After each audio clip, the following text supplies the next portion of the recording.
Good evening, KZFR. Hey, everyone. How's it going? This is 90.1 KZFR Chico, listener-supported community radio for the Sacramento Valley, the foothills, and beyond. And Riding in Air is made possible by the generous contributions of KZFR supporters and by Knockout Collision Repair, Chico's high-tech auto body shop specializing in complete collision repair and restoration. At Knockout Collision, estimates are always free and can usually be done while you wait, and they even handle all the insurance paperwork. That actually is pretty awesome.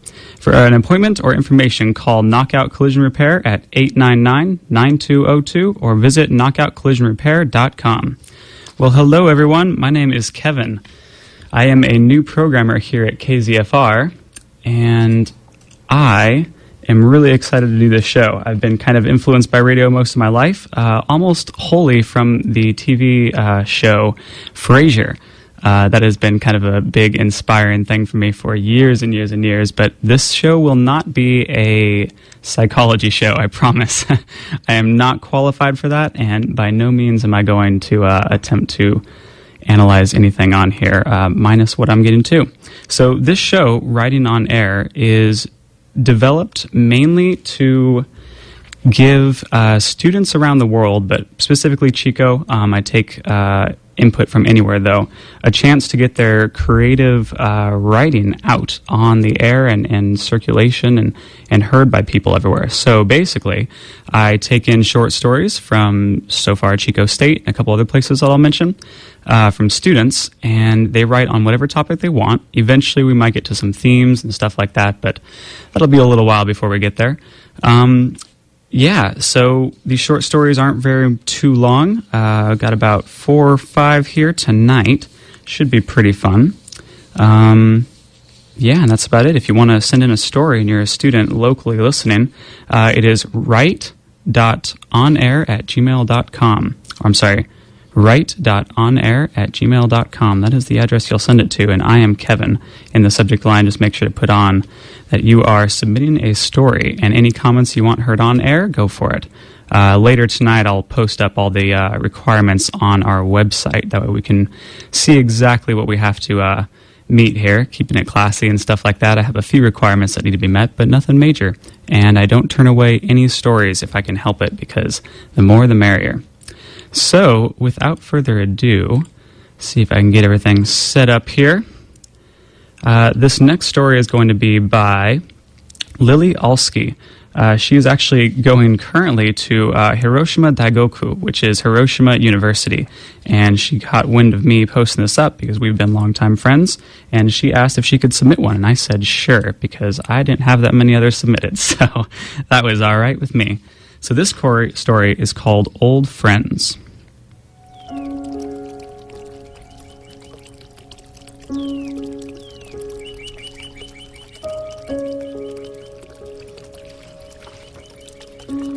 It's been a while, hasn't it? That smile of yours, the one from all those years ago, is still unforgettable to me. It reveals to me the person that you were, the person that I was. The smile hides secret laughs and forgotten jokes. The crinkle of your eyes and nose exposes an awkward but beautifully naive movie. Your face returns color to those long-forgotten days. Do you remember that night that we were swallowed by the city while seeking adventure and shirking off responsibilities for the first time? I remember the way the glow of the streetlights twirled and sparkled and moved with the water from the gutter. I remember the way my head spun, dizzy with my laughter, intoxicated by the sound of yours. Cheap-sounding pop songs filled our ears with their melodies. We found a beaten-down restaurant with strange plants, dirty floors, and unrecognizable food. If I close my eyes, I can remember the rancid scent and taste on my tongue, how we tossed uneaten meals into overflowing garbage cans tucked away in the dark alley. We ran and skipped on the railroad off of 7th and Main, and you kicked that rock and it rolled down the hill and fell into the yard with the barking dogs. Remember that? Didn't that old man come out and yell at us? We couldn't see his face, and he couldn't see ours since we were both lost in the shadows of the night. It was you and I who smuggled beers out of Mr. Smith's little grocery store. I remember how we coughed and gagged that first sip. Didn't you hold my hair out of my face at Anna's party while I puked out bad choices the flavor of tequila and whiskey?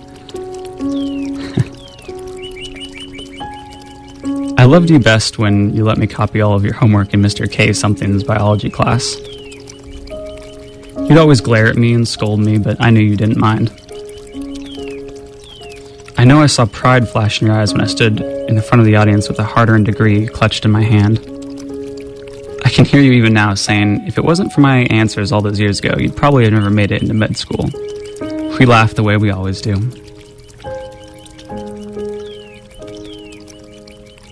I love that old joke of ours, the one we got from our favorite movie, our second year of high school. The flavor of mint ice cream that still reminds me of never-ending nights huddled under thick blankets, the TV flashing with images of corny movies.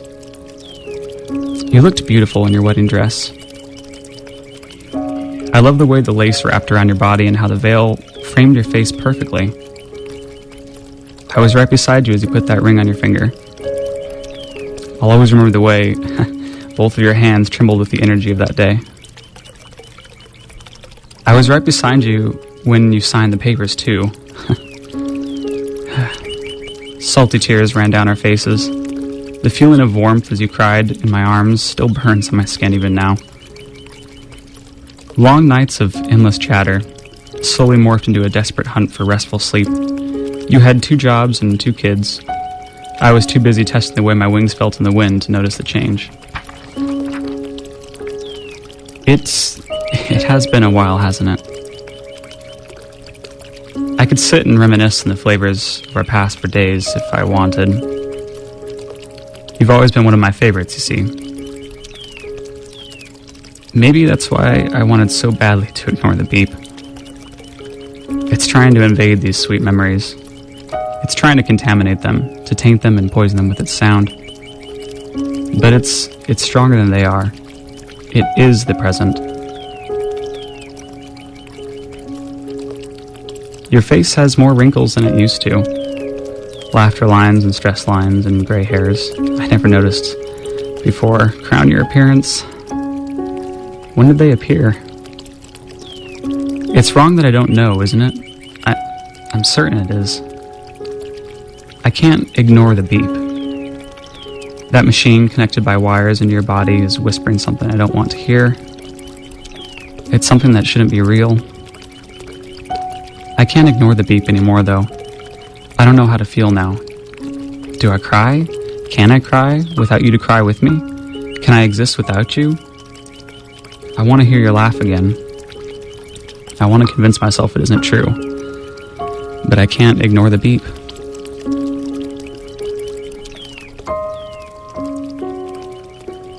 Well, that was a beautiful story. Again, by Lily Alski. That was Old Friends, and she is going to Hiroshima Daigoku University. So Daigoku is university in Japan, Japanese, I'm sorry. And wow, that story gets me every time. I had to pre-screen this, and it was really good reading that out. It is an honor to have read that. Thank you very much for your submission. This next story is called Slight Change of Pace here, I will say that much. I could say actually a pretty intense change of pace here. This one is called Starving Artist by Kristen Brittner. I believe she's going to a similar university. I forgot, she didn't write it down for me. So she is a student, I believe. If not, awesome too. Starving Artist by Kristen Brittner.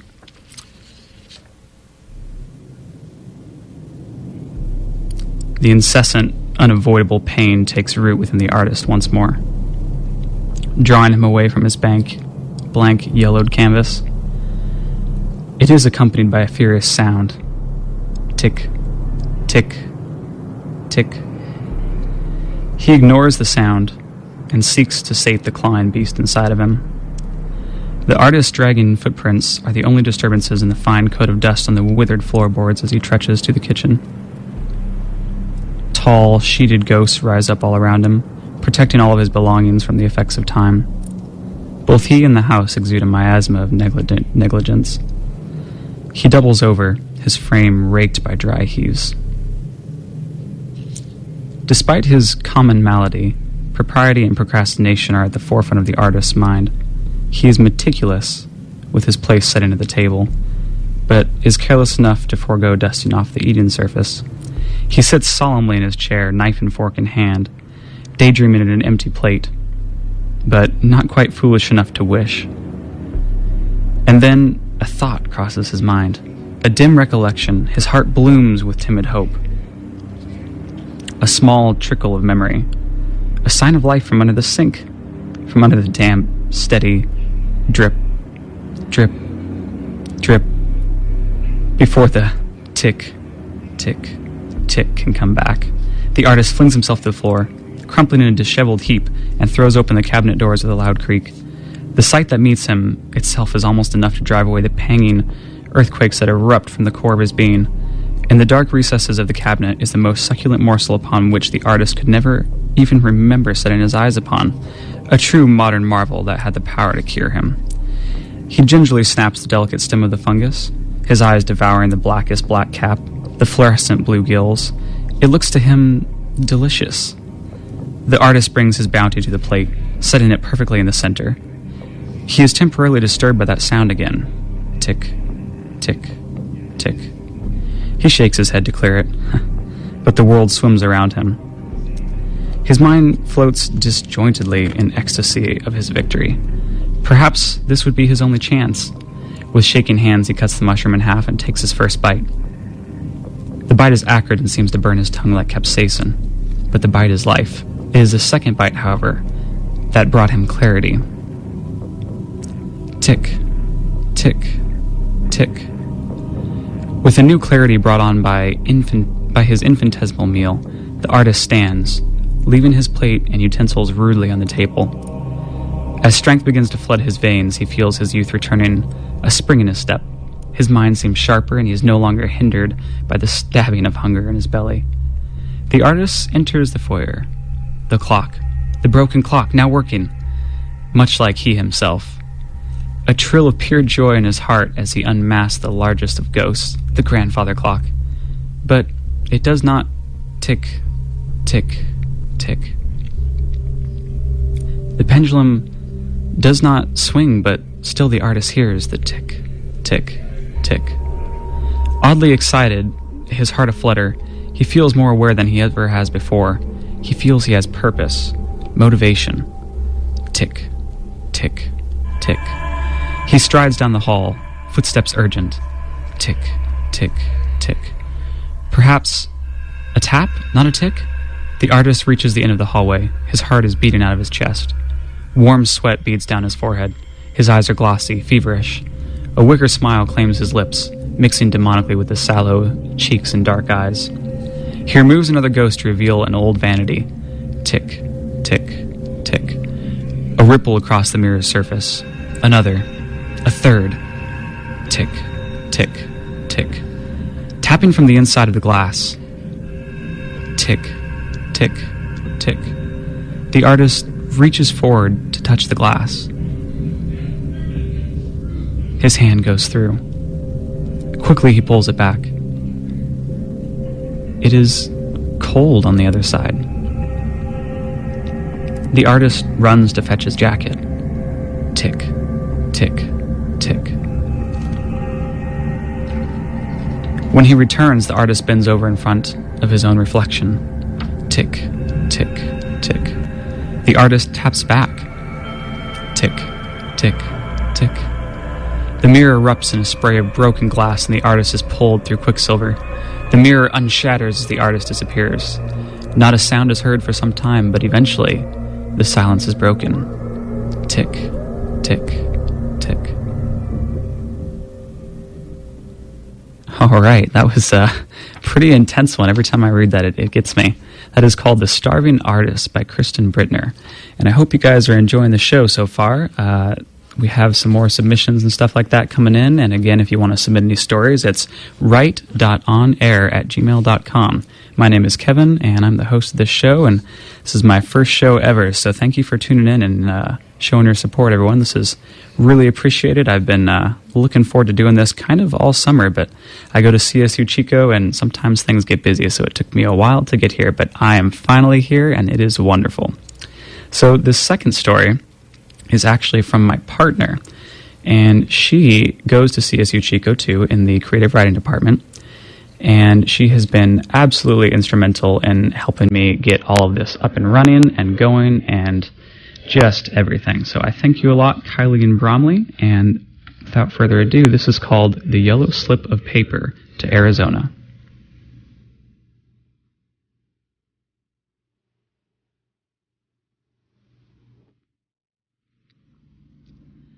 The bottle shop outside of Tucson was surrounded by nothing more than my car, and one parked next to it with its windows up. AC/DC playing loud as elderly Hispanic woman sitting in the passenger seat stared straight ahead, a small chihuahua-looking dog in her lap.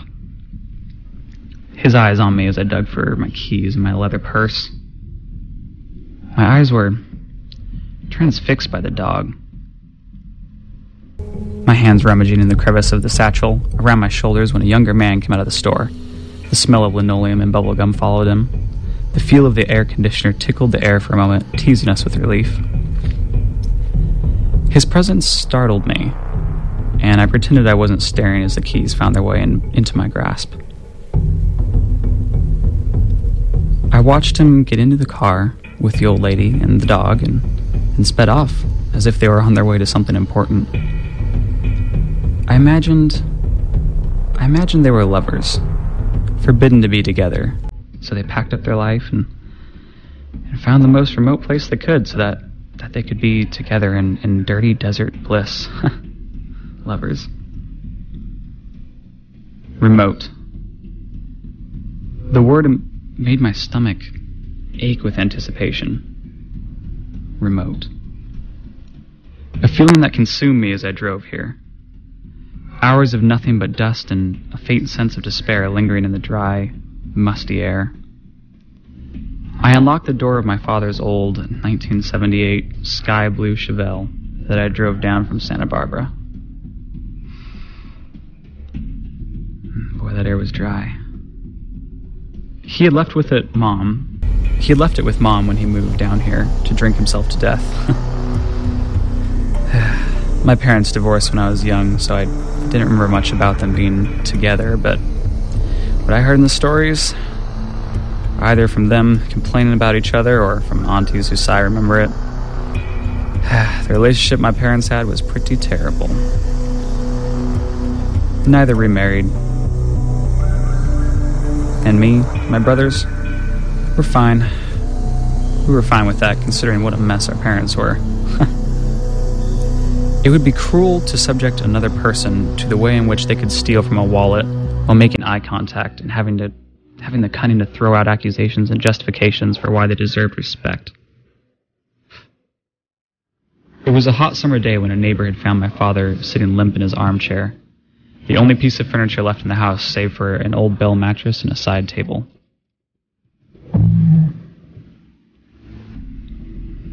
My father had lived in a small, double-wide town between Sierra Vista and Tucson called Huachua City.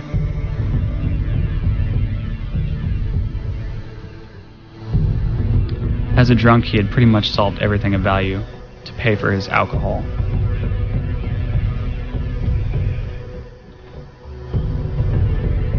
He had once been an avid drinker, some of the finest whiskey you could imagine.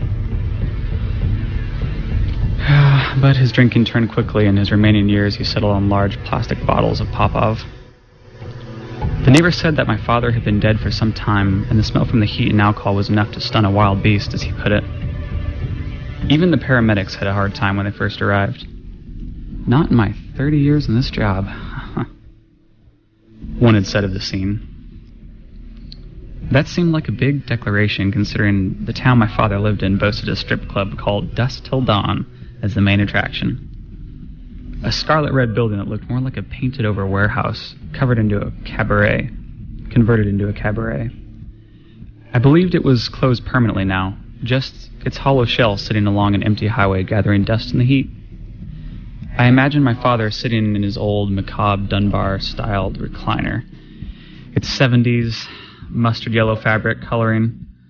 The style being so old, it was almost directly trendy again, except for the fact that my father sat in it wearing a stained white Hanes tank and dirty undershorts, both of which had probably not been washed in months, contributing to the stench that the neighbor had encountered. I sighed as I got into the car. The echo of AC/DC still seemed to be lingering in the air, creating a ghostly effect in an already creepy place. It was daylight, but that seemed to add to the eeriness of the fact that it was so deserted.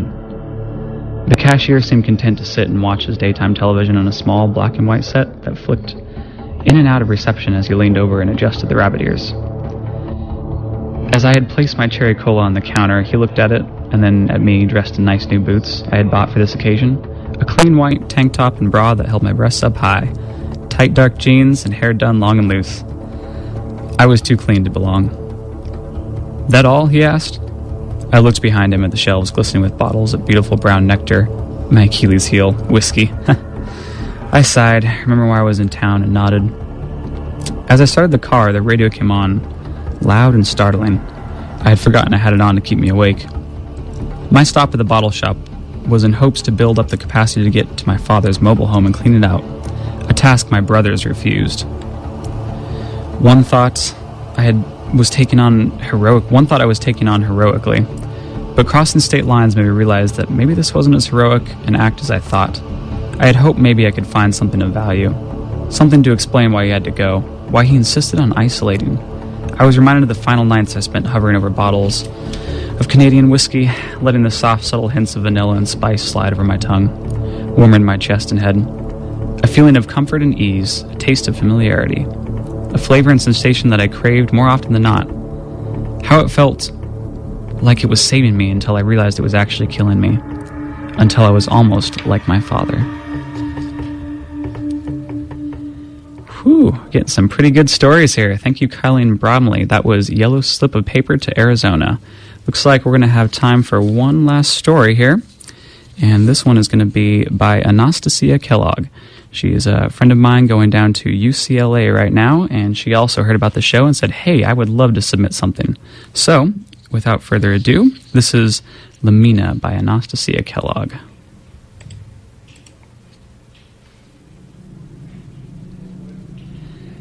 You had an imaginary friend when you were little, remember? The first time you met it, you were sleeping over at your friend's house. You were awake in the middle of the night, heard it moving, and assumed it was just your friend's dog. But your friend didn't have a dog. Besides, it wasn't really dog-shaped so much as it was wind-colored or plant-sounding. It kneeled down beside your sleeping bag and smiled. And since you were raised to be polite, you smiled back and shook its hand. That could have been a dream. But you remembered it too well. 5 weeks later, you were the last one left at school. It was winter break. Everyone else was long gone, but you'd stayed after for a club meeting and your mom was caught in holiday traffic. You slouched against a wall, legs splayed across the hallway, knocking your knees together. Staff drifting by and offered you the occasional Pop-Tart. You accepted one but didn't eat it. Out of the corner of your eye, you saw another pair of knees knocking together. A bite was missing from your untasted Pop-Tart. It snowed that week. You were the first to wake up when the light through your curtain was 2 shades the wrong color and a set of many-jointed fingers brushed across your face. You tried to explain this manifestation to your mom once, and to your friends. Your mother wondered if you were having some non-scary dream about a monster in your closet. Perhaps if she'd let you watch Monsters, Inc. maybe a few too many times. But that was ridiculous, you knew. There was something so tangibly different from the feeling of the floorboards under your legs and oil seeping into your skin from the popcorn, leaving salt in the corner of your mouth as you watched doors shuffle like cards on a screen. Your imaginary friends spent lots of time in factories. You correctly guessed, but never could have pushed a button. Remember when you were 16? That driver's license, brand new, clutched in your hand in the dusty smelling sunlight in the front of the DMV? Remember when you were 18? Around 3 a.m. the morning of your birthday, you Googled how to remove a window screen, and something inside your bedroom helped you tug the black barrier out of place. Remember the road trip? You wasted no time after buying that scratched-up, faded, beat-down car. You were over the mountains and far away before your mother could voice all her concerns about you going alone. But you weren't going alone. You stopped in the mountains at one point to wander through some trees. You found a little brook babbling there. With the wind in the pines and the water over the stones and all the other tiny roaring sounds of nature, there could have been anyone sneaking up behind you and you wouldn't know. You stopped for gas at midnight and ran into the 7-Eleven to beg for the restroom. You never did see the eyes of the person who handed you the keys. You ate breakfast at a dozen, 100 million McDonald's. They were all identical. You got lost in every one of them. The door you entered through was never the same one you left, and there were more left corners in the walls than the right. The company was good, though. When you spotted it from the corner of your eye in the empty booth directly across from you, you brought Pop-Tarts and broke them in half while perched on doming monkey bars. No children had been there in decades, and no adults in hours. Judging by the piles of garbage, the empty swing sets would always creak. You palmed over endless streams of silver quarters at laundromats and slept under the dryer's spinning eyes. You took the roads parallel to the highway. Sometimes you got out and walked hand in hand, and sometimes you almost forgot the barrier you were looking for. You made it to the coast.